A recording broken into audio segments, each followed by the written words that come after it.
सत्य ही जीवन का आधार है। सत्य के बिना जीवन दिशाहीन और अस्थिर हो जाता है। जब मनुष्य सत्य के मार्ग पर चलता है तो उसके जीवन में शांति, संतोष और आत्मविश्वास बना रहता है। सत्य न केवल व्यक्ति के चरित्र को उज्ज्वल बनाता है, बल्कि उसे समाज में सम्मान भी दिलाता है। महात्मा गांधी ने सत्य को जीवन का सर्वोच्च आदर्श माना और कहा कि सत्य ही ईश्वर है। सत्य की राह कठिन हो सकती है, लेकिन अंततः विजय सत्य की ही होती है। जो व्यक्ति सत्य को अपनाता है वह हर परिस्थिति में आत्मबल से भर जाता है और कोई भी विपरीत परिस्थिति उसे डिगा नहीं सकती। सत्य का अर्थ केवल सच बोलना ही नहीं, बल्कि अपने विचारों, कर्मों और व्यवहार में भी ईमानदारी और निष्कपटता रखना है। जब मनुष्य सत्य को हृदय से स्वीकार करता है तो उसका जीवन सहज और निर्भय हो जाता है। वह किसी भी भय या संदेह से मुक्त होकर आत्मसंतोष का अनुभव करता है। शास्त्रों में कहा गया है कि सत्य की राह पर चलने वाले को प्रारंभ में कठिनाइयां आ सकती हैं, लेकिन अंततः वह सफल होता है। सत्य के मार्ग पर चलने से मन निर्मल होता है, आत्मा पवित्र होती है और व्यक्ति जीवन के वास्तविक उद्देश्य को समझ पाता है। जब सत्य को जीवन में स्थान दिया जाता है, तब जीवन सार्थक और दिव्य बन जाता है। सत्य केवल एक सिद्धांत नहीं, बल्कि जीवन जीने की कला है। जब व्यक्ति सत्य को अपनाता है तो उसका हर कार्य शुद्ध और निष्कलंक हो जाता है। सत्य का पालन करने वाला व्यक्ति आत्मविश्वास से भरा होता है और किसी भी परिस्थिति में विचलित नहीं होता। श्रीमद्भागवत में कहा गया है, सत्यम परम धीमहि, अर्थात सत्य ही परम तत्व है जिसे हमें अपने जीवन में धारण करना चाहिए। सत्य को अपनाने से न केवल व्यक्तिगत विकास होता है, बल्कि समाज में भी सद्भाव और विश्वास बढ़ता है। सत्य केवल शब्दों में नहीं, बल्कि आचरण में भी होना चाहिए। सच्चा सत्यवादी वही है जो अपने विचार, वाणी और कर्म में समानता रखता है। जब व्यक्ति सत्य को अपने जीवन का मूल आधार बना लेता है तो उसका व्यक्तित्व तेजस्वी बन जाता है और लोग उस पर स्वाभाविक रूप से विश्वास करने लगते हैं। सत्य से बड़ा कोई धर्म नहीं और सत्य का अनुसरण करने वाला व्यक्ति कभी भी भीतर से कमजोर नहीं पड़ता। सत्य न केवल जीवन को अर्थ देता है, बल्कि आत्मा को भी शुद्ध करता है। जब व्यक्ति सत्य को पूरी निष्ठा से अपनाता है तो उसका जीवन स्वयं एक प्रेरणा बन जाता है। सत्य को जीवन में अपनाना केवल एक नैतिक सिद्धांत नहीं, बल्कि आत्मिक उन्नति का मार्ग भी है। जो व्यक्ति सत्य के पथ पर चलता है वह कभी भीतर से कमजोर नहीं होता, क्योंकि सत्य उसे आत्मबल और साहस प्रदान करता है। सत्य न केवल बाहरी जीवन को व्यवस्थित करता है, बल्कि आंतरिक शांति और आनंद भी देता है। उपनिषदों में कहा गया है, सत्यमेव जयतेनामृतम, अर्थात अंततः जीत सत्य की ही होती है। असत्य कितनी भी शक्तिशाली प्रतीत हो, वह टिक नहीं सकता। इतिहास गवाह है कि जो लोग सत्य के मार्ग पर चले वे आज भी सम्मानित और पूजनीय हैं। महात्मा गांधी, स्वामी विवेकानंद, संत कबीर, ये सभी सत्य के पुजारी थे और इनके जीवन का हर कार्य सत्य की रोशनी में हुआ। सत्य केवल बाहरी जीवन तक सीमित नहीं, बल्कि यह आत्मबोध का भी मार्ग है। जब व्यक्ति अपने भीतर झांकता है और अपने सच्चे स्वरूप को पहचानता है तो उसे ज्ञात होता है कि सत्य तो वही है, बाकी सब माया है। संत कबीर ने कहा, सत कहे तो मारन धावे, असत कहे सब पाती। अर्थात जो सत्य कहता है उसे विरोध सहना पड़ता है, लेकिन जो असत्य का साथ देता है उसे समाज सहजता से स्वीकार कर लेता है। सत्य और अहिंसा का संबंध भी गहरा है। सत्य को अपनाने वाला व्यक्ति हिंसा और द्वेष से मुक्त रहता है। उसके मन में किसी के प्रति कोई दुर्भावना नहीं होती और वह निष्पक्ष होकर जीवन जीता है। जो व्यक्ति सत्य के मार्ग पर चलता है वह धीरे धीरे अपने भीतर दिव्यता और ईश्वर की अनुभूति करने लगता है। अतः सत्य केवल जीवन का नियम नहीं, बल्कि आत्मा की वास्तविक पहचान है। सत्य से ही ज्ञान उत्पन्न होता है और ज्ञान से मोक्ष की प्राप्ति होती है। जो व्यक्ति सत्य को अपने जीवन में स्थापित करता है वह न केवल स्वयं को बल्कि पूरे समाज को प्रकाशमान कर देता है। सत्य का पालन केवल व्यक्तिगत जीवन में नहीं, बल्कि सामाजिक जीवन में भी अत्यंत महत्वपूर्ण है। जब समाज में सत्य की स्थापना होती है तो हर व्यक्ति को अपने अधिकार और कर्तव्यों का सही ज्ञान होता है। इससे समाज में एकता, विश्वास और समृद्धि का माहौल बनता है। सत्य से परे कोई भी समाज अस्थिर और विकृत हो जाता है, क्योंकि असत्य के आधार पर बने ढांचे कभी स्थायी नहीं होते। महात्मा गांधी का कहना था, मनुष्य का सबसे बड़ा हथियार सत्य और अहिंसा है। सत्य की शक्ति इतनी महान है कि यह न केवल इंसान को सही मार्ग पर चलाता है, बल्कि समूचे समाज को सकारात्मक दिशा में बदल देता है। सत्य के मार्ग पर चलने वाला व्यक्ति हर स्थिति में धैर्य और शांति बनाए रखता है, क्योंकि उसे अपनी सच्चाई पर पूरा विश्वास होता है। सत्य को जीवन में उतारने के लिए आत्मनिरीक्षण आवश्यक है। जब हम खुद से सच बोलते हैं, खुद को जानने और समझने का प्रयास करते हैं, तब हमें सत्य की वास्तविकता का एहसास होता है। सत्य का पालन जीवन के हर क्षेत्र में, कार्य, रिश्ते, शिक्षा और समाज में आवश्यक है। जब हम किसी से सच बोलते हैं, तो हमारा संबंध विश्वास और सम्मान पर आधारित होता है। सत्य की राह पर चलने से व्यक्ति केवल आत्मनिर्भर नहीं बनता, बल्कि उसे जीवन का वास्तविक उद्देश्य भी समझ में आता है। यह व्यक्ति को न केवल बाहरी संघर्षों से पार करने की शक्ति देता है, बल्कि आंतरिक शांति और संतोष भी प्रदान करता है। सत्य का पालन करना कठिन हो सकता है, लेकिन इसका फल अत्यंत मीठा होता है। वह है आत्मबोध, शांति और जीवन का वास्तविक अर्थ। इसलिए सत्य को जीवन का मूल मानकर हर कार्य, शब्द और विचार में उसे व्यक्त करना चाहिए, ताकि जीवन सच्चे अर्थों में सफल और सार्थक हो सके। सत्य को जीवन में अपनाने से न केवल व्यक्ति का व्यक्तिगत विकास होता है, बल्कि समग्र समाज में सकारात्मक परिवर्तन आते हैं।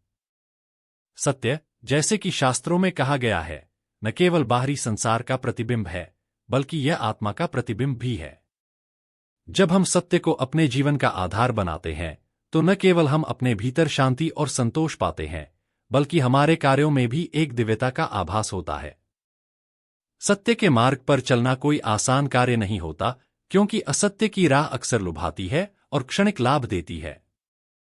लेकिन जो व्यक्ति सत्य के पथ पर दृढ़ता से चलता है, वह अंततः सच्चे सुख और शांति को प्राप्त करता है। यह सत्य का नियम है, जो सत्य को अपनाता है, वह कभी नष्ट नहीं होता और उसका मार्ग सदैव प्रकाश में रहता है। सत्य का पालन समाज के भीतर विश्वास और सम्मान का निर्माण करता है। जब समाज के हर व्यक्ति में सत्य और ईमानदारी का संस्कार होता है, तो समाज समृद्ध, शांतिपूर्ण और सहयोगात्मक बनता है। इस प्रकार सत्य केवल व्यक्तिगत और सामाजिक जीवन में ही नहीं, बल्कि संपूर्ण मानवता के विकास में एक अपरिहार्य शक्ति है। सत्य का एक और महत्वपूर्ण पहलू यह है कि यह आत्मा के बंधनों से मुक्ति दिलाता है। जब व्यक्ति अपने भीतर के भ्रम, अहंकार और झूठ से मुक्त होकर सत्य का पालन करता है, तो वह आत्मज्ञान की ओर अग्रसर होता है। सत्य की राह पर चलने से हर कार्य में ईश्वर का दर्शन होता है और मनुष्य अपनी वास्तविकता को पहचानने में सक्षम होता है। इसलिए सत्य को जीवन में अपनाना न केवल शरण में रहने का अर्थ है कि हम अपने जीवन को ईश्वर के प्रति समर्पित कर दें, उनके मार्गदर्शन को सच्चे अर्थों में समझते हैं और उसका पालन करते हैं। जब हम ईश्वर की शरण में केवल अपने जीवन को हमें सच्ची शांति, संतोष और पूरी मानवता की सेवा भी करते हैं। इस शरण में हम अपनी आत्मा को शुद्ध करते हैं और अपने कर्मों को सही दिशा में ले जाते हैं। यह शरण हमें अपने जीवन के दुखों और संघर्षों को पार करने की क्षमता देती है। ईश्वर की शरण में रहने से न केवल मानसिक शांति मिलती है, बल्कि जीवन में एक गहरी समझ और उद्देश्य की भावना भी उत्पन्न होती है। ईश्वर की शरण में रहने से हमें आंतरिक शांति मिलती है, क्योंकि हम जीवन के संघर्षों और कठिनाइयों को उनके ऊपर छोड़ देते हैं। जब हम ईश्वर की शरण में जाते हैं, तो हम अपनी संकोच और डर को छोड़कर पूरी तरह से उनके प्रति विश्वास और समर्पण दिखाते हैं। इस प्रक्रिया में हमें यह एहसास होता है कि हम अकेले नहीं हैं और हमें ईश्वर की कृपा हमेशा हमारे साथ है। ईश्वर की शरण का मतलब सिर्फ प्रार्थना करना नहीं है, बल्कि इसका मतलब है अपनी जीवन की हर क्रिया और निर्णय में ईश्वर की उपस्थिति को महसूस करना। जब हम अपने कार्यों में सच्चाई और अच्छाई का पालन करते हैं, तो यह भी ईश्वर की शरण में रहने का एक तरीका है। इसके अलावा हम अपने विचारों और भावनाओं को शुद्ध करने की कोशिश करते हैं, ताकि हम सच्चे दिल से ईश्वर के करीब जा सकें। यह शरण हमें अपने जीवन के उद्देश्य को समझने और ईश्वर के मार्ग पर चलने का बल देती है। जब हम ईश्वर के साथ जुड़ते हैं, तो हम अपने आत्मा के वास्तविक स्वरूप को पहचानने की ओर एक कदम बढ़ते हैं। ईश्वर की शरण में रहने से जीवन में एक गहरी संतुष्टि और धैर्य आता है। हम अपने जीवन के उतार चढ़ावों में भी शांत रहते हैं, क्योंकि हमें विश्वास होता है कि ईश्वर हमारे साथ हैं और वे हमारी भलाई के लिए मार्गदर्शन कर रहे हैं। जब हम ईश्वर की शरण में होते हैं, तो हम अपने अहंकार को कम करते हैं और सच्चे आत्मसंस्कार की दिशा में बढ़ते हैं। शरण में रहना हमें अपने जीवन के उद्देश्य और लक्ष्यों की सही पहचान दिलाता है।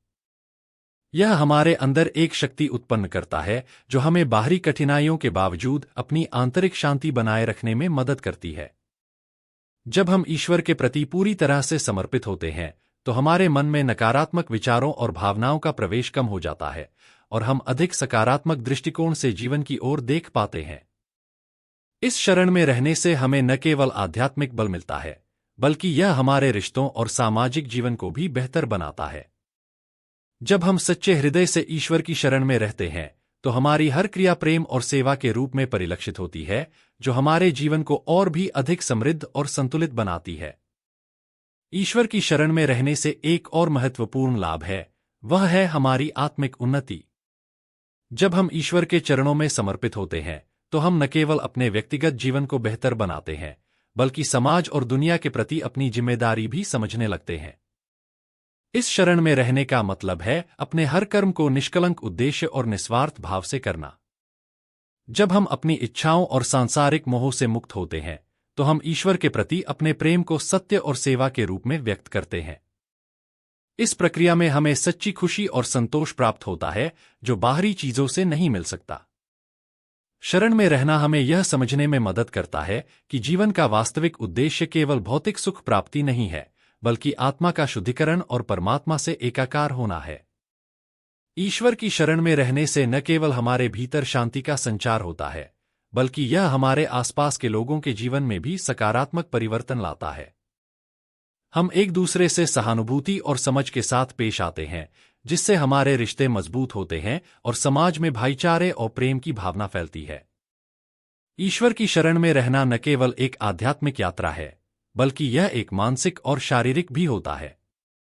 जब हम ईश्वर के प्रति पूर्ण विश्वास और समर्पण के साथ शरण में रहते हैं, तो हमारे मन और शरीर पर एक गहरा प्रभाव पड़ता है। यह हमारे मानसिक तनाव और चिंता को कम करने में मदद करता है, क्योंकि हम समझ जाते हैं कि ईश्वर के हाथों में हमारी सुरक्षा है।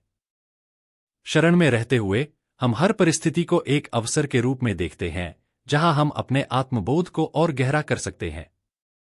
यह समझ हमें संतुलन और धैर्य सिखाती है, जिससे हम जीवन की समस्याओं से आसानी से निपट सकते हैं।